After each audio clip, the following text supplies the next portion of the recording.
Gosh, we all know eBay. They're a Fortune 500 company worth billions of dollars. When I say the words online auction, I can't imagine anything else comes to your mind. And we can't forget the Weird Al classic song titled eBay. When Weird Al makes a song about it, that's the ultimate level of success. But also, they're billions of dollars in revenue and billions in profits each year, most years. All things I'd like to talk about one day, but for today, I found the start of this company particularly interesting, and I think you'll see why. The man behind it is named Pierre Omidyar. He was a computer genius from a very young age. In the 7th grade, he would ditch his PE class and sneak into one of the school's computers where he would teach himself how to code. In high school, the library hired him $6 an hour to make a computerized version of their card catalog. He graduated from college with a degree in computer science, went on to co-found an e-commerce site called eShop that was eventually bought by Microsoft. Then became a full-time software developer for a company called General Magic while designing web pages on the site. Can we agree this guy knew about computers? I'm becoming fascinated with how this website came to be. The motivation behind it is one of the most confusing and unclear stories I've encountered. To this day, and definitely throughout the last 20 plus years, the story you hear depends on the source, and they all sound so convincing since they're all delivering it with such confidence. Most of them conflict with each other, and then there's this whole subset of reports talking about how the other reports are untrue, some of which conflict with each other. I've read a lot of them, and I think I have a grasp on the situation, so let me do my best to lay it all out for you. First, I'll tell you a commonly reported story that everyone seems to want to be the truth. Do you know those Pez dispensers? You tilt their giant heads back and they give you candy? They have a dedicated group of collectors, and in 1995, Pierre's fiancée, Pam, was one of those dedicated collectors. Well, Pierre and Pam were new to Silicon Valley. As a programmer, that's where his career took him. They'd recently moved from Boston, and Pam was having trouble connecting with the Pez collecting community out there. Pierre took it upon himself to create an online auction service that would make it easy for like-minded people to connect with each other. Do you see what I mean? She could post one of her dispensers on there for sale, and other collectors would start bidding on it. The bidding was done through emails, by the way, so it was an easy way to start conversations, and over time they would build a community of people buying and selling and trading and communicating, which is exactly what Pam was looking for. Pierre created this website as a means for his fiancée to connect with other Pez collectors, and I guess it attracted more people than he expected, so at that point he started taking it more seriously. That's basically the story that's been reported by multiple reputable sources, such as Time in 2015. I can see why this origin story is the one that we all want to hear. It involves toys and candy, plus it depicts Pierre as being motivated by love and kindness. Pierre has actually called this the romantic version of eBay's origin, and I don't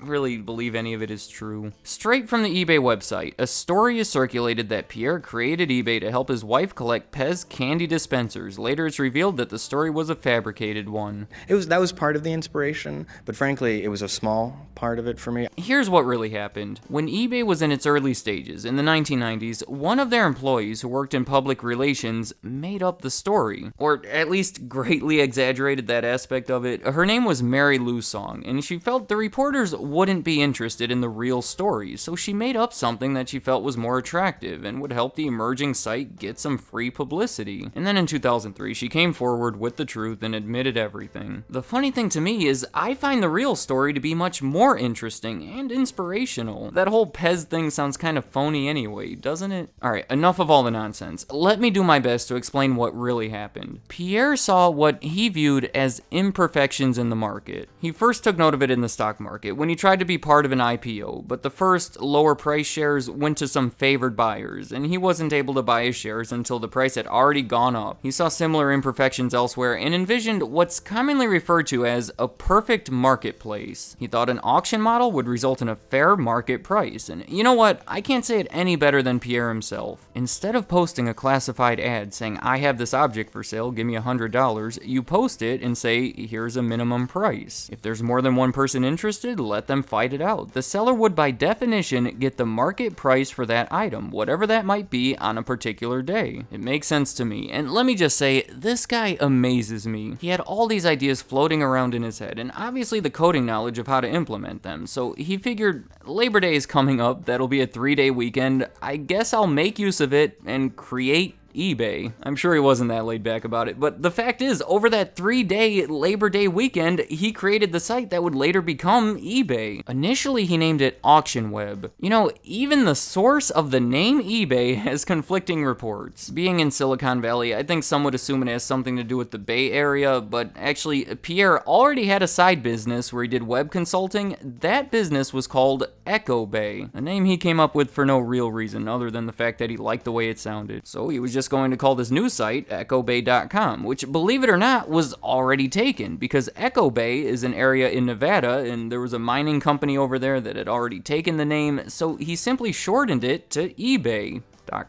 Think about that. If not for a mining company operating in Nevada in the mid-90s, we'd know them as Echo Bay. We're sidetracked again, but that's sort of the intention of this video, to talk about the amazing beginnings of this company that are commonly misreported. When he first launched Auction Web, I don't fully believe he knew what he was doing, or quite honestly, I don't think he expected much from it. And I have 2 reasons for saying that. For one, to test it out, he personally posted the first item ever sold on eBay. If it were me, I'd be posting some pretty sweet stuff to attract some bidders, but Pierre was unwilling to put up anything of value. That first item was a broken laser pointer that he had bought for $30 2 weeks earlier for personal use. The initial listing was for $1, and amazingly, it attracted so much interest that there was actually a bidding war that brought the final sale price up to $14.83. The guy who bought it was Mark Fraser. He felt he could repair it and that'd be cheaper than buying a new one, but come on, almost $15 for a used $30 laser pointer that didn't work. After witnessing this happen, Pierre was starting to see the potential for this website, but he was still viewing it as a hobby. Just an idea that I had, and I started it as an experiment. As a side hobby, basically. The second reason I say this is he initially offered the service for free, but the amount of traffic that the site was attracting caused his internet provider to raise his bill. They said that this is too much traffic for a private account. We're going to start charging you the commercial rate. He disputed that, saying it wasn't actually a business, it was just a hobby. I think we all know, it's hard to win fights with your internet provider, so they gave him the commercial rate. Again, he wasn't willing to invest much in this project, so he decided to start charging the users as a means to cover that bill. The initial charges were 5% of the sale price for items that sold for less than $25 and 2.5% if it sold for more. In its first month, the site made $1,000, which is not a huge revenue, but considering his biggest cost was that $250 internet bill, we can say it was profitable from the start. Soon after this is when he started taking it seriously, and the business just started blowing up. In less than a year, they were listing millions of dollars worth of goods. Revenues were doubling every month. Remember how we created it on Labor Day of 1995? For 1996, their revenue was almost $400,000 and over $5 million in 1997. Just what amazing growth. I just thought this was a funny statement that corresponds with all this. From their very first annual report, it says that their 1996 numbers include results of operations from the first few months it existed in 1995, and that there were no revenues and insignificant expenses during that year. It's essentially saying, yeah, eBay existed before this year, but it didn't have anything going on financially. Just a good expression of how fast they grew. In early 1997, in an attempt to raise money and attract some management talent, Pierre sold 22% of the company to a venture capital firm for $5 million.